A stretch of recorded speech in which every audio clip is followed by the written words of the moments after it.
जय हिंद प्यारे बच्चों, कैसे आप सब। आशा करता हूं कि आप सभी शानदार, जबरदस्त और जिंदाबाद होंगे और अपनी पढ़ाई को पूरी मेहनत और लगन के साथ कर रहे होंगे। प्यारे बच्चों, मैं राहुल कुमार स्वागत करता हूं आज के इस वीडियो में, जिसमें हम लोग प्रश्नावली 6.3 के प्रश्नावली के क्वेश्चन को कवर करने जा रहे हैं। प्यारे बच्चों, इसके पहले वाले वीडियो में हम लोग इसके एग्जाम्पल, इस प्रश्नावली के एग्जाम्पल के क्वेश्चन को कवर किए थे, सॉल्यूशन किए थे खूब अच्छे तरीके से। यदि आप उस वीडियो को नहीं देखे हैं तो आप जाइए डिस्क्रिप्शन बॉक्स में, उस वीडियो का लिंक डाल रखा है, वहां पे जाइए और आपको पूरा का पूरा वो वीडियो आपको वहां से मिलेगा। पर बच्चों, इस चैप्टर में हम लोग पढ़ रहे हैं त्रिभुज के बारे में, त्रिभुज की समरूपता के बारे में पढ़ रहे थे। और मैंने बताया था कि दो त्रिभुज जो है वो समरूप होने की 4 कैटेगरीज बताए हैं। यदि आप उस रूल को, है ना, यदि उस कंडीशन को यदि आप फॉलो करेंगे, ध्यान में रखेंगे, तो पूरा का पूरा क्वेश्चन जो है उसी आधारित पे है। तो प्यारे बच्चों, फिर से हम उसके कंडीशंस को देख लेते हैं। क्या क्या दो त्रिभुज के समरूप होने की क्या क्या कंडीशंस है उसके बारे में जान लेते हैं। तो प्यारे बच्चों, सबसे पहला जो कंडीशन है वो है आपका कोण कोण कोण, है ना। सबसे पहला जो कंडीशन है दो त्रिभुज के समरूप होने का, वो आपका पहला कंडीशन है कोण। कोण कोण कोण कहने का मतलब है, यदि किसी त्रिभुज की तीनों संगत कोण किसी दूसरे त्रिभुज के 3 संगत कोण के बराबर हो जाए, तो उस कंडीशन में कह सकते हैं कि त्रिभुज समरूप हो जाएगा, है ना। उसी तरह से दूसरा जो आपका है भुजा भुजा भुजा, भुजा भुजा भुजा समरूपता, ठीक है। भुजा भुजा भुजा समरूपता क्या है, जैसे मान लीजिए एक त्रिभुज यदि बनाना चाहें तो एक प्रकार का त्रिभुज ये है, एक त्रिभुज है आपका एबीसी और एक त्रिभुज है आपका पीक्यूआर, एक त्रिभुज है आपका क्या पीक्यूआर। ये दोनों त्रिभुज को समरूप होने के लिए सबसे पहला कोण कोण क्या कहता है कि angle A by the way angle P के बराबर हो जाए, एंगल बी एंगल क्यू के बराबर हो जाए और एंगल सी जो है वो एंगल आर के बराबर हो जाए। तो उस कंडीशन में हम कह सकते हैं कि एंगल एंगल एंगल कोण कोण कोण समरूपता से दोनों त्रिभुज क्या हो जाएगा, समरूप हो जाएगा। दूसरा है भुजा भुजा भुजा, भुजा भुजा कहने का मतलब है कि उसके संगत भुजा का अनुपात यदि बराबर हो जाए। कहने का मतलब है कि यदि ए बी का संगत आपका कोई एक भुजा ले लेते हैं, पी क्यू ले लेते हैं, यदि ए बी बटा पी क्यू बराबर बीसी बटा क्यू आर हो जाए, बीसी बटा क्यू आर और बराबर में आपका एसी, तीसरी भुजा एसी है और इसका तीसरा भुजा पी आर है, एसी बराबर पी आर हो जाए, तो इस कंडीशन में हम भी त्रिभुज समरूप कह सकते हैं। लेकिन वो कसौटी क्या हो जाएगी आपका भुजा भुजा भुजा, साइड साइड साइड, ये दूसरी है। तीसरा कसौटी क्या है पर बच्चों, तीसरी कंडीशंस क्या है त्रिभुज के समरूप होने का, तीसरा कंडीशन है आपका भुजा कोण भुजा। तीसरा कंडीशन क्या है त्रिभुज के समरूप होने का, तीसरा जो कंडीशन है वो है आपका भुजा कोण भुजा। कहने का मतलब है कि दो भुजा का अनुपात, यानी ये भुजा का अनुपात और ये भुजा का अनुपात बराबर ये भुजा का अनुपात और ये भुजा का अनुपात, और इन दोनों के बीच वाला जो कोण है ना, ये दोनों भुजा के बीच वाला कोण, ये दोनों भुजा के बीच वाले कोण के यदि बराबर हो जाए तो उस कंडीशन में भी कहा जा सकता है कि दोनों त्रिभुज क्या हो जाएंगे, समरूप हो जाएंगे। कैसे, लिख के बताते हैं। जैसे मान लीजिए यहाँ पे ए बी बटा पी क्यू, ए बी बटा पी क्यू बराबर में आपका क्या हो जाए एसी बटा पी आर, एसी बटा पी आर, और उसके बीच वाला कोण, बीच वाला कोण क्या है एंगल ए बराबर इस त्रिभुज में ये दोनों भुजा के बीच का कोण एंगल पी यदि बराबर हो जाए, तो इस कंडीशन में हम कह सकते हैं कि दोनों त्रिभुज क्या हो जाएंगे, समरूप हो जाएंगे। किस कसौटी से, भुजा कोण भुजा कसौटी से दोनों त्रिभुज क्या हो जाएंगे, समरूप हो जाएंगे। तो ओवरऑल यदि, और एक और है आपका दो कोण भी है ना, चौथा क्या हो जाएगा पर बच्चों, चौथा जो आपका हो जाएगा ये हो जाएगा, चौथा कसौटी हो जाएगा आपका कोण कोण। यानी कहने का मतलब है कि यदि दो कोण किसी त्रिभुज के दो कोण के बराबर हो जाए तो कोण कोण इसको ऊपर में कहा जाता है ना, इसको ऊपर में कोण कोण कोण ऊपर में समरूपता। तो दो कोण किसी त्रिभुज के दो कोण के बराबर हो जाए, यानी एंगल बी क्यू के बराबर और एंगल ए एंगल पी के बराबर, तो भी त्रिभुज दोनों क्या हो जाएगा, समरूप हो जाएगा। तो यदि आप इसको समझते हैं, है ना, इस पे इसका पूरा का पूरा मैं इसके पहले वाले क्लास में इसको डिटेल में बता चुका हूं, यानी इसमें से कुछ का तो प्रूफ भी कर चुका हूं। आप वहां पे जाइए, देखिए, इसका प्रूफ भी देखिए, बड़ा मजा आएगा। फिर बच्चों इसमें हम लोग एग्जाम्पल क्वेश्चन को कर चुके हैं और आज हम लोग इसके एक्सरसाइज के कुछ क्वेश्चंस का सॉल्यूशन करने वाले हैं। तो थोड़ा सा ध्यान से देखिएगा, क्योंकि इन सारे टर्म, ये सारे कंडीशंस पे ही सारा का सारा क्वेश्चन आधारित है। तो आइए सबसे पहले क्वेश्चन के ऊपर आते हैं। 6.3 का सबसे पहला क्वेश्चन क्या है, ठीक है, पहले क्वेश्चन को पढ़ते हैं। क्वेश्चन आखिर कह क्या रहा है। क्वेश्चन कह रहा है बताइए कि आकृति 6.3 में, है ना, ये आकृति जो आपका है वो आपका 6.3 आकृति है, ठीक है, यहाँ पे लिखा हुआ नहीं है। दिए गए त्रिभुज के युग में कौन कौन से युग समरूप है, यानी इसमें और भी फिगर है ना, अगले पेज पे है और भी फिगर है, कौन कौन से युग समरूप है और उस समरूपता कसौटी को भी लिखना है। यदि समरूप है तो उसकी कसौटी लिखिए कि किस आधार पर दोनों त्रिभुज क्या है, समरूप है, और जिसका प्रयोग किया गया है और अपने उत्तर देने में किया है। साथ ही समरूप त्रिभुज को सांकेतिक रूप में भी व्यक्त करना है कि आखिर उसको कैसे सांकेतिक रूप में व्यक्त करेंगे। तो थोड़ा सा फिगर देखिए, मैं बता रहा हूं ना कि समरूपता की कसौटी को यदि आप याद रखते हैं, ध्यान में रखते हैं, तो बड़ा आसान हो जाएगा आपके लिए। देखिए, तो भुजा से तो कोई मतलब इसमें है नहीं, सिर्फ और सिर्फ कोण दे रखा है। तो आप यदि देख पा रहे हैं तो इसका एंगल 60 डिग्री है, इस त्रिभुज एबीसी में एंगल 60 डिग्री, इस त्रिभुज पीक्यूआर में एंगल 60 डिग्री है, बी आपका 80 डिग्री है, क्यू आपका 80 डिग्री है, सी 40 डिग्री है और आपका आर क्या है, 40 डिग्री। इसका मतलब है कि कहीं ना कहीं एंगल एंगल एंगल समरूपता से दोनों त्रिभुज क्या हो जाएगा, समरूप हो जाएगा। तो इसको लिखेंगे कैसे, तो सबसे पहले लिख सकते हैं, सबसे पहले यहाँ पे लिखेंगे हल। क्या है देख लीजिए, एंगल ए बराबर कितना डिग्री, 60 डिग्री, है ना। एंगल ए बराबर एंगल पी कितना डिग्री है पर बच्चों, 60 डिग्री है ना, दोनों त्रिभुज में। उसी तरह से एंगल बी बराबर एंगल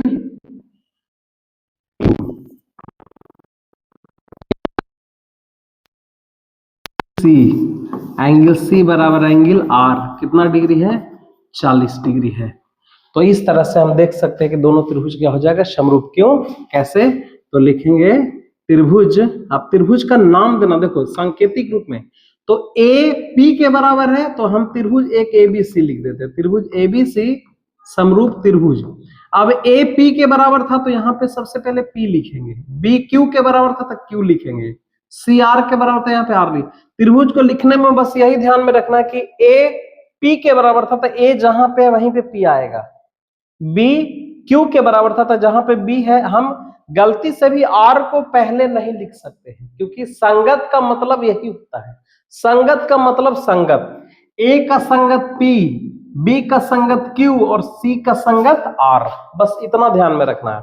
और इस तरह से दोनों त्रिभुज समरूप हो जाएगा। कैसे, इस कसौटी को भी लिखना है, तो ये आपका कोण का समरूपता लगा है, कौन सा, कोण, कोण, कोण समरूपता, कोण कोण कोण समरूपता से दोनों त्रिभुज आपका क्या हो गया, समरूप हो गया।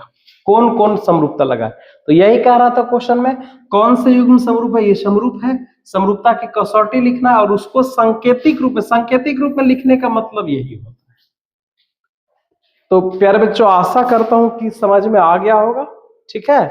चलिए हम लोग आगे के क्वेश्चन के ऊपर चलते हैं।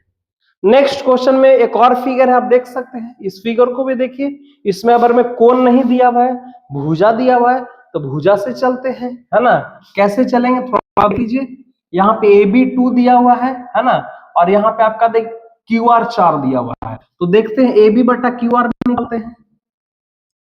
सबसे पहले यहाँ पे लिखेंगे हल, है ना।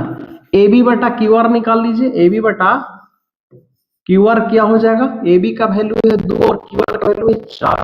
इसको जब हम काट कुट करेंगे तो आपका 1/2 आ जाएगा। उसी तरह से BC किसके साथ रेशियो में जाएगा, PR के साथ रेशियो में जाएगा, PR के साथ जाएगा। तब BC का वैल्यू है 2.5 और PR का वैल्यू है 5, तो 2.5 को 5 2 बार में काटेगा, यानी ये भी आपका 1/2 हो जाएगा। उसी तरह से आप देख सकते हैं AC बटा आपका पी क्यू हो जाएगा, AC बटा पी क्यू हो जाएगा, है ना, या AC बटा पी ना लिख करके यहाँ पे AC बटा QP लिख देंगे। AC का वैल्यू कितना है 3 और QP का वैल्यू कितना है 6, 3 2 जा 6 यानी 1/2 हो गया। तो हम देख क्या पा रहे हैं, यहाँ पे लिख सकते हैं, आता है तीनों का अनुपात बराबर हो गया। किसका किसका अनुपात, किसका AB बटा QR बराबर BC बटा PR, BC बटा PR और बराबर में क्या हो गया AC बटा QP हो गया, AC बटा क्या हो गया QP हो गया। ठीक है, तो इस तरह से हम कह सकते हैं कि दोनों त्रिभुज क्या हो जाएगा, समरूप हो जाएगा। अब समरूप लिखने का तरीका तो अतः लिख सकते हैं, अतः त्रिभुज ABC समरूप। अब सांकेतिक लिखने में थोड़ा ध्यान देना है, AB किसके QR के अनुपात के बराबर था, AB और QR का अनुपात है ना QR, तो यहाँ पे QRP लिखेंगे, फिर देखिए RP आ गया, PR आ गया, फिर आपका QP आ गया, है ना। तो इस तरह से लिख सकते हैं, कैसे, भुजा और भुजा समरूपता। भुजा समरूपता से दोनों त्रिभुज क्या हो जाएगा, समरूप हो जाएगा। बस सिंपल, आपको केवल और केवल कसौटी को ध्यान में रखना है, आप एकदम आराम से उसको क्या करेंगे, हल कर लेंगे। चलिए फटाफट आसान क्वेश्चन, अगले क्वेश्चन के ऊपर चलते हैं। नेक्स्ट क्वेश्चन भी कुछ उसी तरह से है, इसमें भी आपका भुजा ही दिया हुआ है, तो भुजा ही निकाल लेते हैं। क्या है थोड़ा देखिए, सबसे पहले यहाँ पे लिखेंगे हल, रेशियो निकालिए। किसका किसका रेशियो निकालेंगे यहाँ पर बच्चों, देखिए तो यहाँ पे आपको सोचना पड़ेगा कि अनुपात बराबर कैसे आएगा। तो सबसे पहले यहाँ पे देखिए, यहाँ पे MP और DE का है ना, यहाँ पे आप निकाल सकते हैं MP बटा DE। MP बटा DE कितना हो जाएगा 2/4, तो 2 से 4 कटेगा 1/2 बार में, है ना। उसी तरह से आप LP बटा DF निकालिए, LP बटा DF निकालिएगा तो क्या हो जाएगा आपका 3/6, ये भी 2 बार में कटेगा 1/2 हो गया। उसी तरह से LM बटा DE क्या हो जाएगा 2.7/4, तो ये आपका 1/2 के बराबर ये नहीं आएगा, 1/2 के बराबर ये नहीं आएगा, है ना। तो इस तरह से हम देख पा रहे हैं कि भुजा का अनुपात बराबर नहीं हुआ, अतः लिख सकते हैं, अतः MP बटा DE बराबर तो है LP बटा DF के, LP बटा DF के बराबर है, लेकिन ये तीसरी भुजा का अनुपात बराबर नहीं हुआ, LM बटा DE बराबर नहीं हुआ। अब जब बराबर नहीं हुआ, अनुपात बराबर नहीं हुआ, इसका मतलब है अतः लिख सकते हैं, अतः त्रिभुज समरूप नहीं है, त्रिभुज समरूप नहीं है। समरूप त्रिभुज तब होगा जब उसकी भुजा का अनुपात क्या हो बराबर, और यहाँ पे तो कोण तो दिया हुआ है नहीं, कोण यदि दिया हुआ रहता तो कुछ सोच सकते थे, लेकिन केवल और केवल दोनों ही त्रिभुज में भुजा दिया हुआ है, तो भुजा का अनुपात यानी तीनों भुजा का अनुपात जब बराबर नहीं हुआ, तो अतः हम कह सकते हैं कि त्रिभुज समरूप नहीं होगा। चलिए तो हम लोग अगले क्वेश्चन के ऊपर चलते हैं, है ना। एक और क्वेश्चन उसी तरह से आप देख सकते हैं, एक त्रिभुज ABC और त्रिभुज DEF में, है ना, आप देख सकते हैं यहाँ पे एक कोण दिया हुआ है, दो भुजा दिया हुआ है, तो एक कोण और दो भुजा दिया हुआ रहे तो इस सर्वांग समता कसौटी का प्रयोग करेंगे। भुजा कोण भुजा को, एक कोण और दो भुजा, लेकिन ध्यान में रखना है कि भुजा दोनों भुजा के बीच में कोण होना चाहिए, तब जाकर के हम इस कसौटी का प्रयोग करेंगे। लेकिन यहाँ पे देखिए तो इसमें तो है, इसमें दो भुजा के बीच में कोण है, लेकिन यहाँ पे देखिए भुजा आपका ये है और ये है, इसके बीच में कोण यहाँ पे ये होना चाहिए था। 80 डिग्री यदि यहाँ पे होता तो कुछ देर के लिए हो सकता था, लेकिन 80 डिग्री एंगल ए के पास है, तो हम इस त्रिभुज को भी समरूप नहीं कहेंगे। लेकिन आइए निकालते हैं, है ना, निकाल लेते हैं। तो सबसे पहले हल करते हैं बीसी बटा बीसी और बटा ईएफ निकाल लेते हैं। तो बीसी बटा ईएफ क्या है बच्चों? 3/6, 3/6, 3 2 जा 6, ये आपका आ गया 1/2। ठीक है। उसी तरह से एक और भुजा कौन है आपका? ए बी है, ए बी बटा डीएफ। ए बी बटा डीएफ कितना है आपका? ए बी है 2.5 और डीएफ है आपका 5। इसको जब काट छाट करेंगे तो आपका 1/2 आ जाएगा। लेकिन दो भुजा, तीसरी भुजा तो है नहीं, तो एंगल के पास जाएंगे। यहां पे एंगल ए है कितना डिग्री? 80 डिग्री, जबकि होना चाहिए एंगल बी। समरूप होने के लिए एंगल बी बराबर कितना होना चाहिए? एंगल एफ होना चाहिए था, एफ बराबर 80 होना चाहिए था। तो एफ बराबर 80 है, लेकिन बी एफ के बराबर नहीं है। बी बराबर तो कुछ दिया हुआ है नहीं।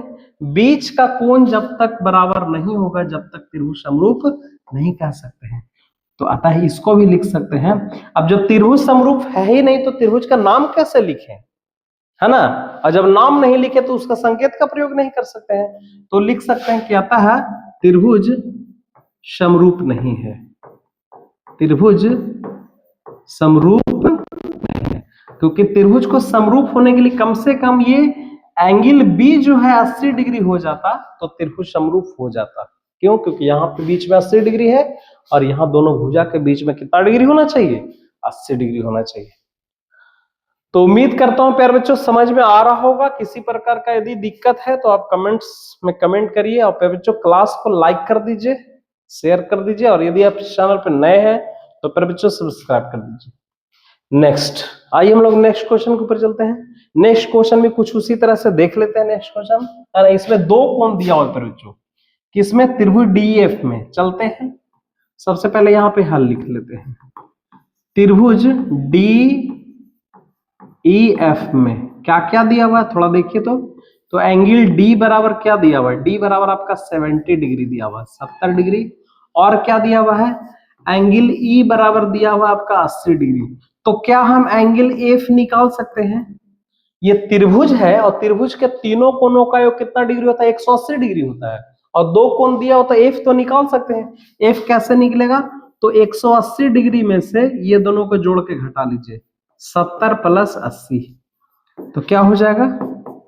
180 डिग्री माइनस का 150, तो आपका बराबर आ गया कितना डिग्री? 30 डिग्री। ये तो त्रिभुज डीएफ की कहानी है ना?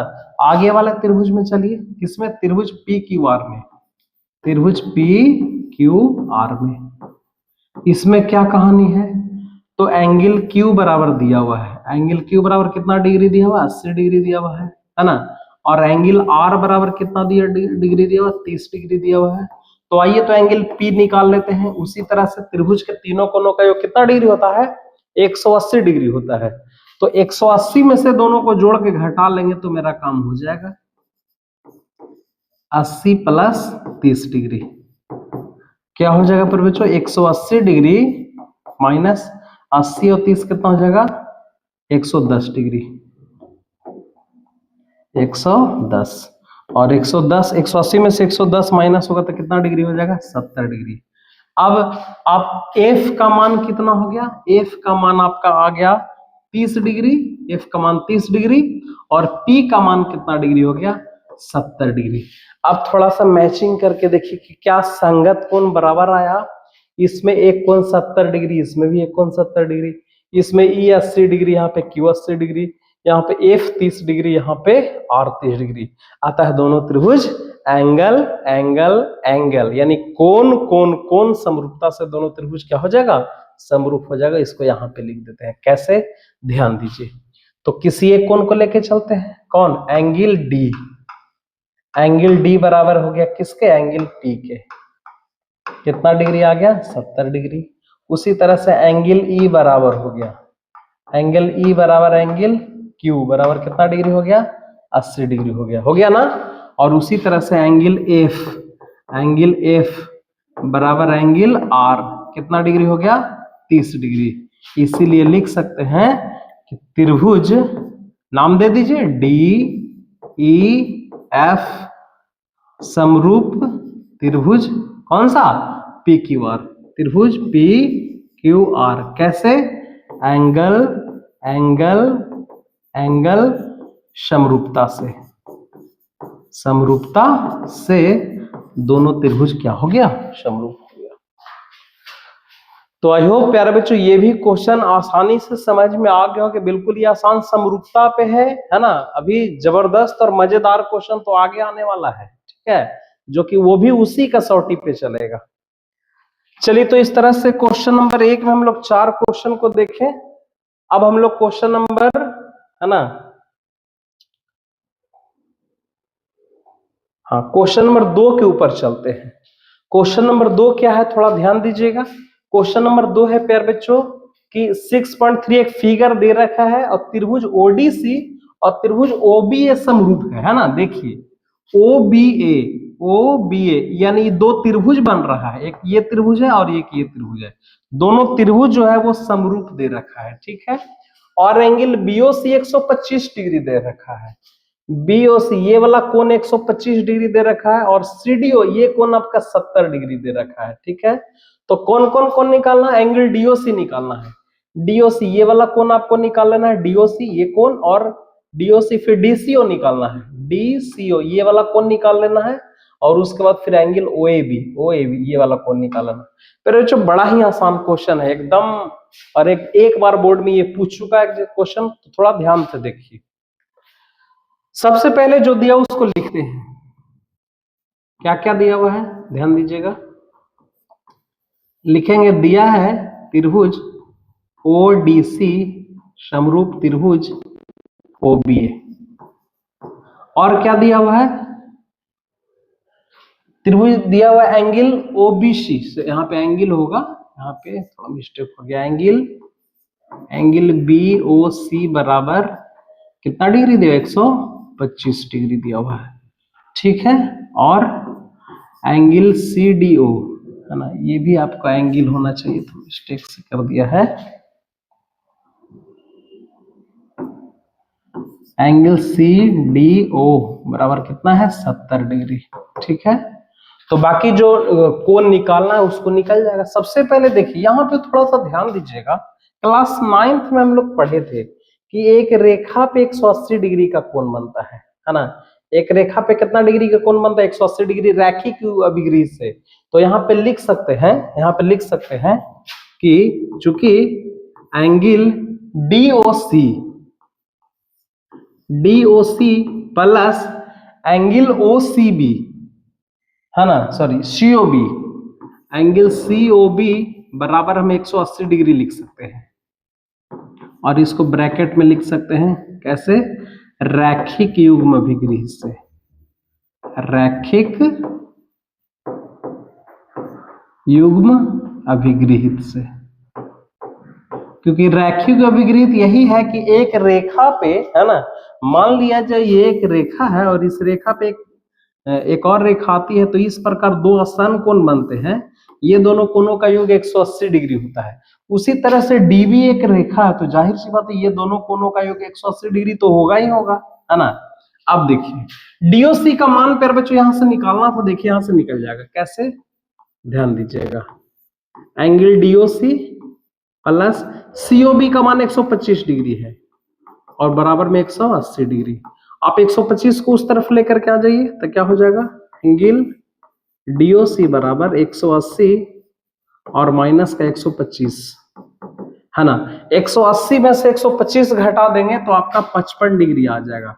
कितना डिग्री आ जाएगा, 55 डिग्री, यानी कि एंगल O है ना, ये वाला कोण आपका आ गया 55 डिग्री।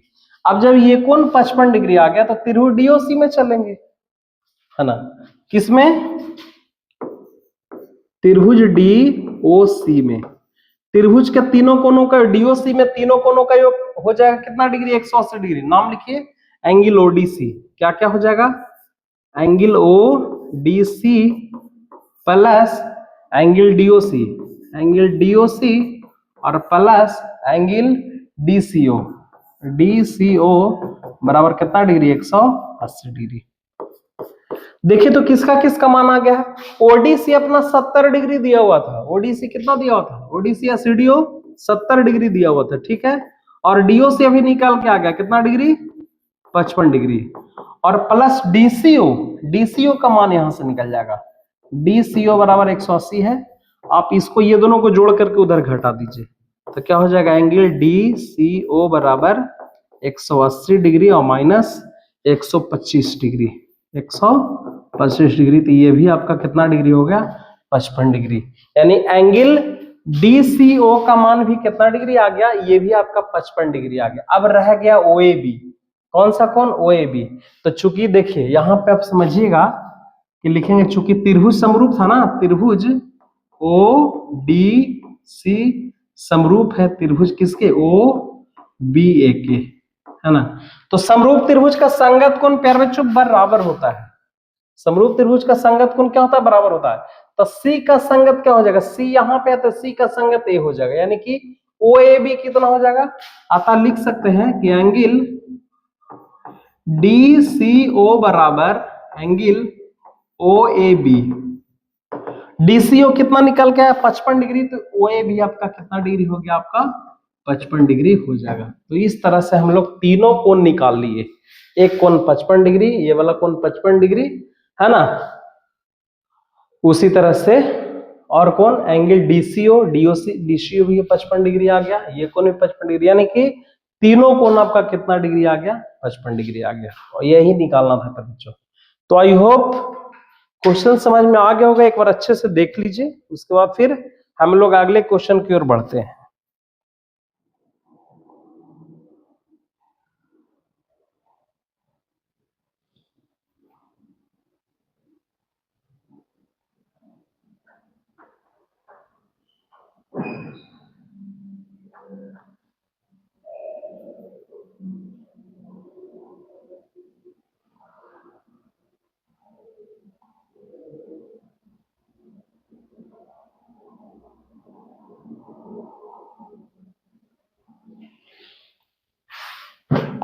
चलिए तो हम लोग आगे चलते हैं पर बच्चों क्वेश्चन नंबर 3 के ऊपर, है ना। क्वेश्चन नंबर 3 क्या है, देखिए 3 कहता है एक समलंब चतुर्भुज एबीसीडी है जिसमें एबी पैरेलल है किसके, डीसी के। एबी किसके पैरेलल है, डीसी के पैरेलल है, और जिसके विकर्ण जो है एसी और बीडी। सबसे पहले एक समलंब चतुर्भुज बनाइए, सबसे पहले क्या बनाइए, एक समलंब चतुर्भुज बनाते हैं। देखिए ये आपका समलंब चतुर्भुज है, ठीक है। अब कहता है इसके विकर्ण एसी और बीडी, सबसे पहले इसका नाम दे देते हैं इस त्रिभुज का, ए बी सी, और ये आपका क्या हो गया, डी हो गया। इसके विकर्ण परस्पर एक दूसरे को कहां पे कट करता है, ओ बिंदु पे। तो सबसे पहले इसके विकर्ण खींच दिए। विकर्ण कहने का मतलब है ए से सी को मिलाएंगे और बी से किसको मिला देंगे, डी को। और ये दोनों एक दूसरे को कहां पे कट कर रहा है, ओ बिंदु पे, इस बिंदु पे प्रतिच्छेद कर रहा है, ठीक है। तो दो त्रिभुज की समरूपता कसौटी का प्रयोग करते हुए आपको दर्शाना है कि ओ ए बटा ओ सी बराबर ओ बी बटा क्या हो जाएगा, ओ ए बटा ओ सी, है ना। इसका अनुपात और इसका अनुपात बराबर हो जाएगा ओ बी, इसका अनुपात और इसके अनुपात के बराबर हो जाएगा। और प्रयोग किसका करना है, तो समरूपता कसौटी का प्रयोग करना है। यानी कहीं ना कहीं ये दोनों त्रिभुज को समरूप करेंगे तभी आपका काम होगा। कैसे होगा, थोड़ा ध्यान दीजिए। जो जो दिया हुआ प्यारे बच्चों उसको लिख लेते हैं। सबसे पहले लिखेंगे हल, क्या क्या दिया हुआ है,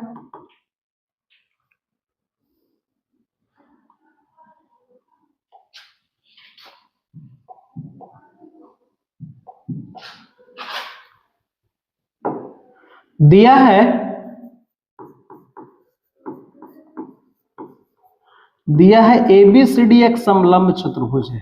एबीसीडी एक कैसा चतुर्भुज है, समलंब चतुर्भुज है, समलंब चतुर्भुज है ना, जिसमें ए बी समानांतर है किसके, डीसी के। ए बी और डी सी आपस में प्यारे बच्चों पैरेलल है। देखिए ये दोनों आपस में क्या है, पैरेलल है, ठीक है। तथा विकर्ण ओ पर प्रतिच्छेद कर रहा है, इसको भी लिख सकते हैं। तथा विकर्ण कौन कौन, एसी तथा बीडी ओ बिंदु पर प्रतिच्छेद करते हैं। ओ बिंदु पर क्या करते हैं,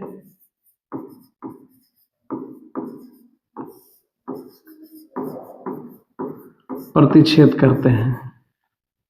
तो सिद्ध क्या करना है,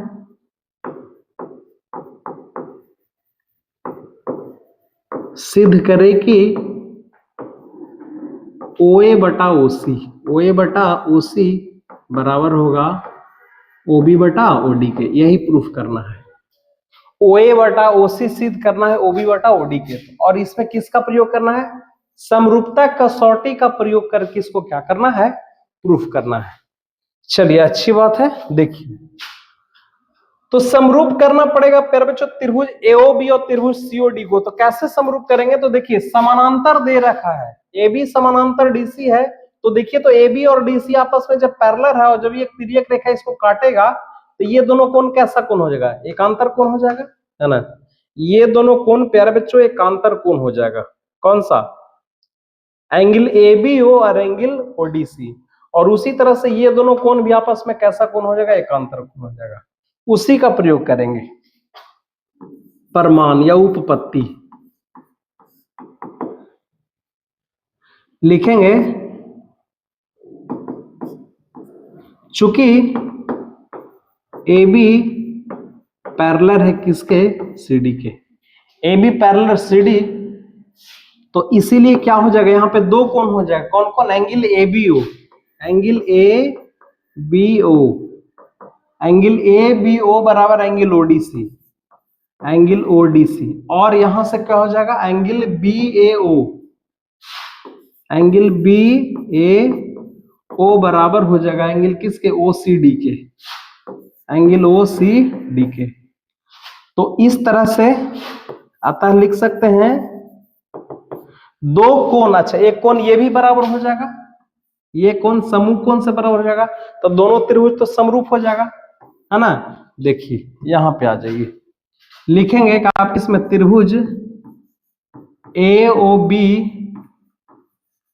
तथा त्रिभुज COD में सबसे पहले क्या है, एंगल ABO बराबर है एंगल ODC के, उसी तरह से एंगल BO बराबर है एंगल OCD के, उसी तरह से एंगल AOB ये दोनों आपका एकांतर कोण था, कैसे कोण से, एकांतर कोण था। और AOB और OCD एंगल COD ये आपका सम्मुख कोण से है, सम्मुख कोण से।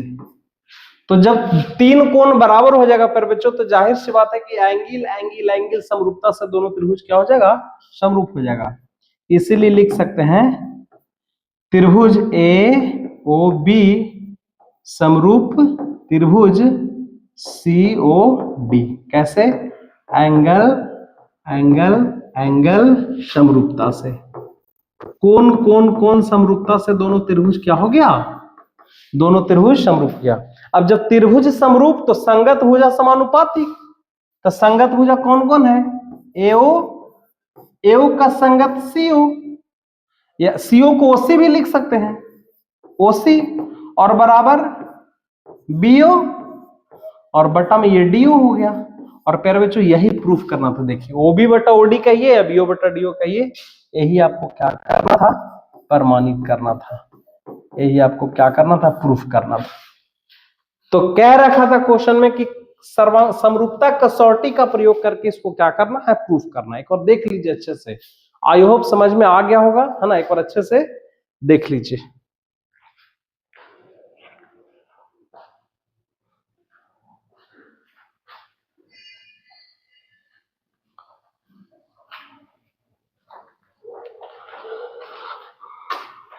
आइए तो नेक्स्ट क्वेश्चन के ऊपर हम लोग चलते हैं। क्वेश्चन नंबर आपका क्या है? क्वेश्चन नंबर 4 के ऊपर चलेंगे। 4 देखिए, क्वेश्चन नंबर 4 क्या है पर बच्चों?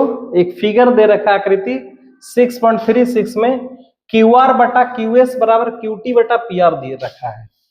क्यू आर बटा क्यू एस है ना, क्यू आर बटा क्यू एस। थोड़ा सा मैं इसको अलग कलर से इसको करता हूं। क्यू आर पूरा है और क्यू एस जो है यहां से लेकर के यहां तक है। अच्छी बात है, ठीक है। और क्या है? क्यू टी बटा पी आर। क्यू टी ये पूरा है, एक मिनट, इसको क्यू टी ये पूरा है और पी आर कौन सा है? पी आर देखिए ये वाला है, ठीक है। ये अनुपात बराबर दे रखा है और एक कोण भी दे रखा है, एंगल 1 बराबर 2। ये जो कोण है एंगल 1 और ये एंगल 2 के बराबर है ना। चलिए तो उसका प्रयोग करते हैं। सिद्ध करना है त्रिभुज P Q S. P Q S छोटा त्रिभुज और टी क्यू आर बड़ा त्रिभुज, ये दोनों त्रिभुज को क्या करना है पर बच्चों? समरूप करना है। ध्यान से देखिए कैसे बनता है, ठीक है। तो सबसे पहले लिखेंगे हम लोग जो दिया हुआ है। क्या दिया हुआ है? दिया है क्यू आर बटा क्यू एस बराबर क्यू टी बटा पी आर, और क्या दे रखा है? एंगल 1 बराबर एंगल 2 दे रखा है। अब यहां पे थोड़ा सा ध्यान दीजिएगा, एंगल 1 बराबर एंगल 2 जब दे रखा है तो एक तरह से त्रिभुज पी क्यू आर में 1 और 2 बराबर है, तो इसके सामने की भुजा भी आपस में बराबर हो जाएगी। पी क्यू और पी आर भुजा बराबर हो जाएगा त्रिभुज, क्योंकि एक समद्विबाहु त्रिभुज है ना। पी क्यू आर एक समद्विबाहु त्रिभुज होगा। क्यों? क्योंकि एंगल 1 और एंगल 2 बराबर है, और जब समद्विबाहु त्रिभुज हो गया, क्योंकि आधार पर का कोण बराबर, तो उसके सामने वाली भुजा बराबर, यानी पी क्यू और पी आर आपस में बराबर हो जाएगा, है ना। यहाँ पे हम लिख सकते हैं एंगल 1 बराबर 2, तो यहाँ पे हम यहीं पे थोड़ा सा दर्शा दीजिए क्या, कि पी क्यू और बराबर हो जाएगा किसके? पी आर के, क्योंकि वहां पे एंगल 1 और 2 आपस में क्या है? बराबर है, तो दर्शाना है। चलिए अब उस त्रिभुज में चलते हैं जिसको हम लोग प्रूफ करना है। आइए, प्रमाण किस त्रिभुज में? त्रिभुज पी क्यू एस तथा त्रिभुज टी क्यू आर में। अब एक चीज ये गौर करिए, ये जो दिया हुआ भुजा का अनुपात, कहीं ना कहीं इसका प्रयोग करना पड़ेगा, तभी जाके ये प्रूफ होने वाला है। तो यहाँ पे क्यू आर बटा क्यू एस, ये तो ठीक है, समझ में आ रहा है। क्यू आर बड़ा त्रिभुज और क्यू एस छोटा त्रिभुज, है ना। यहाँ पे लिख सकते हैं क्यू आर बटा क्यू एस, और यहाँ पे बराबर में है क्यू टी, और बटा में पी आर जो है किसके बराबर? देखिए तो पी आर किसके बराबर हो जाएगा? पी क्यू के। तो यहाँ पे हम लिख सकते हैं पी क्यू, और यहाँ पे लिख सकते हैं चूंकि पी क्यू बराबर है किसके? पी आर के, इसीलिए हम यहाँ पे प्रयोग किए हैं। यानी कहने का मतलब है कि क्यू आर क्यू एस के बराबर, ये बड़ा भुजा और ये छोटा भुजा, और यहाँ पे क्यू टी बड़ा भुजा, बड़ा भुजा, और पी क्यू जो है वो छोटी भुजा है। पी क्यू क्या है? छोटी भुजा, है ना। और देख सकते हैं तो ये दोनों त्रिभुज में एंगल 1 जो है दोनों त्रिभुज में है, बड़े त्रिभुज में भी और छोटे त्रिभुज में भी। तो इस तरह से हम कह सकते हैं, यहाँ पे लिख सकते हैं कि एंगल 1 बराबर है एंगल 1, जो कि उभयनिष्ठ है। क्या है? उभयनिष्ठ है। तो इस तरह से दोनों त्रिभुज समरूप हो जाएगा साइड एंगल साइड से, है ना। इसलिए लिख सकते हैं कि त्रिभुज पी क्यू एस समरूप त्रिभुज टी क्यू आर। कैसे प्यार बच्चों? साइड एंगल साइड समरूपता, क्योंकि हम यहाँ पे क्या देख पा रहे हैं कि दो भुजा का अनुपात बराबर है। देख लीजिए, ये दो भुजा का अनुपात कौन कौन? क्यू आर बटा क्यू एस, है ना। क्यू आर और बटा में क्यू एस, क्यू आर बड़ा त्रिभुज में और क्यू एस छोटा त्रिभुज में। यहाँ पे क्यू टी, यहाँ पे पी है, यहाँ पे क्यू टी बड़ा त्रिभुज में और क्यू पी छोटा त्रिभुज में, और बीच का एंगल क्या है? बराबर है। तो इस तरह से हम कह सकते हैं कि दोनों त्रिभुज आपस में क्या हो जाएगा? समरूप हो जाएगा, है ना। तो इस तरह से क्वेश्चन नंबर 4 को भी, बड़ा ही छोटा क्वेश्चन था, बस आपको यहाँ पे समझना था क्यूपी और पीआर को क्या करना था प्यार बच्चों, बराबर करना था, बस यही करना है ना। बाकी यहाँ पे थोड़ा सा नाम मैं लिख देता हूं। ये आपका नाम है, आपका पी नाम है, ठीक है, और यहाँ पे आपका टी नाम है, ठीक है। ये पी नाम है और ये क्या नाम है, टी नाम है। बस इसी को आपको क्या करना है, ध्यान में रखना है, ठीक है। तो एक बार इसको अच्छे से देख लीजिए इस क्वेश्चन को, है ना। बाकी का हम लोग अगले 5वें नंबर क्वेश्चन के ऊपर आते हैं। क्वेश्चन नंबर 5 देखिए, क्वेश्चन नंबर 5 क्या है, ठीक है। 5 कह रहा है एक त्रिभुज है पी क्यू आर, है ना, ये त्रिभुज है, ये त्रिभुज है P Q R.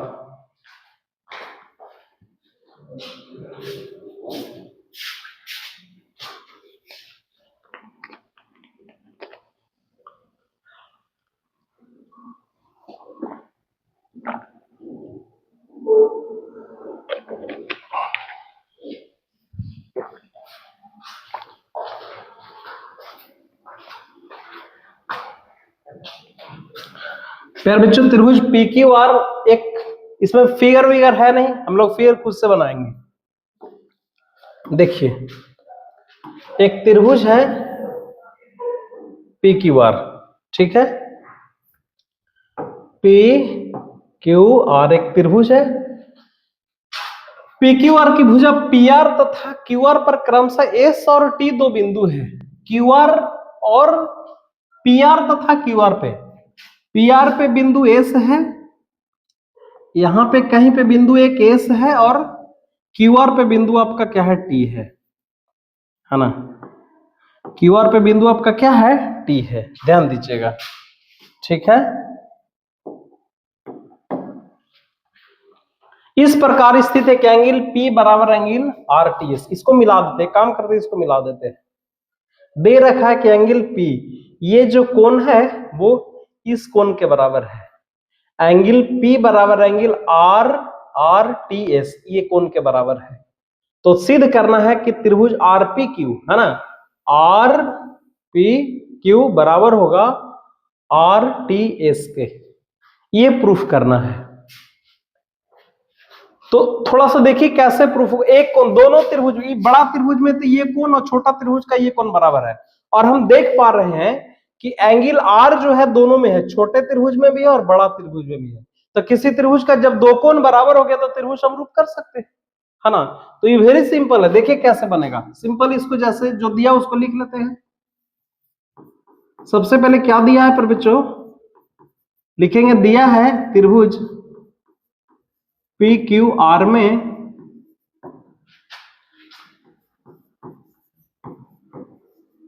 P R तथा क्यू आर पर क्रमशः एस तथा टी बिंदु,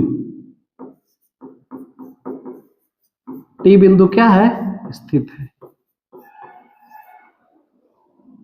तथा कोण बराबर दिया हुआ है। कौन सा कोण, एंगल P बराबर एंगल RTS। सिद्ध क्या करना है,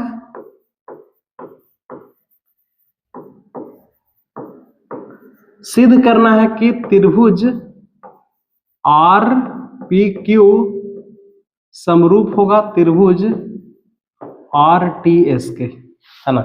बड़ा त्रिभुज और छोटा त्रिभुज आपस में क्या हो जाएगा, समरूप हो जाएगा। पर बच्चों बड़ा त्रिभुज और छोटा त्रिभुज आपस में क्या हो जाएगा, समरूप हो जाएगा। आइए इसका प्रयोग करते हैं। लिखते हैं प्रमाण या उत्पत्ति, या तो प्रमाण लिखिए या उत्पत्ति लिखिए, कोई दिक्कत नहीं है। सबसे पहले दोनों त्रिभुज में चलते हैं, जो जो प्रूफ करना है, समरूप सिद्ध करना है। किसमें, त्रिभुज RPQ तथा त्रिभुज RTS में, ये दोनों त्रिभुज में हमको क्या करना है, चलना है। तो सबसे पहले क्या, एंगल P बराबर जो दिया उसको लिख लेते हैं, है ना। एंगल P बराबर एंगल RTS के, तथा एंगल आर दोनों में उभयनिष्ठ है। लिखेंगे एंगल आर बराबर आर, उभयनिष्ठ, उभयनिष्ठ। इसीलिए आर पी क्यू समरूप त्रिभुज RTS कैसे? एंगल उप परमेय से, उप परमेय से। तो एंगल एंगल उप परमेय से दोनों त्रिभुज क्या हो गया? समरूप हो गया। आसान क्वेश्चन है ना। तो फिर बच्चों आज हम लोग क्वेश्चन नंबर 1 से लेकर क्वेश्चन नंबर 5 तक इसका सॉल्यूशन की। आशा करते हैं कि आज का ये क्लास आपको अच्छा लगा होगा। ठीक है, जरूरत पड़े तो वीडियो को 2 बार देखिए पर बच्चों, क्योंकि समझना बहुत जरूरी है। ठीक है, ये समरूपता चैप्टर है और बाकी आगे के क्वेश्चन को हम अगले सीरीज में, अगले क्लास में हमको सॉल्यूशन करेंगे बाकी का क्वेश्चन को। तब तक के लिए आप खूब मन लगा करके पढ़िए, है ना, और अच्छे से ध्यान रखिए पर बच्चों। सेफ रहिए, एग्जाम बिल्कुल नजदीक है, एग्जाम बिल्कुल प्यार बच्चों नजदीक है ना। तो जाहिर सी बात है कि आप लोग की पढ़ाई भी अच्छी चल रही होगी और खूब धुआंधार मेहनत करिए, क्योंकि समय बिल्कुल भी कम बचा है, मात्र 3 महीना बचा है ना। 3 महीना की तैयारी ही आपको, आप पीछे क्या पढ़े मैटर नहीं करता है, कुछ मैटर नहीं करता कि आप पिछले 6 महीना से क्या पढ़ते चले आ रहे हैं, लेकिन ये जो 3 महीने का जो एजुकेशन, 3 महीने का जो लगन, 3 महीने का जो परिश्रम होगा, वही आपके रिजल्ट को 4 चांद लगाएगा। तो इस समय को ऐसे ही जाया मत जाने दीजिए, इधर उधर टाइम पास करके बिल्कुल भी समय को बर्बाद नहीं करिए। एक एक समय को, एक एक समय को, एक एक टाइम को प्यारे बच्चों सदुपयोग करिए और अच्छे से मेहनत करिए, है ना। चलिए मिलेंगे अगले क्लास में। Thank you very much.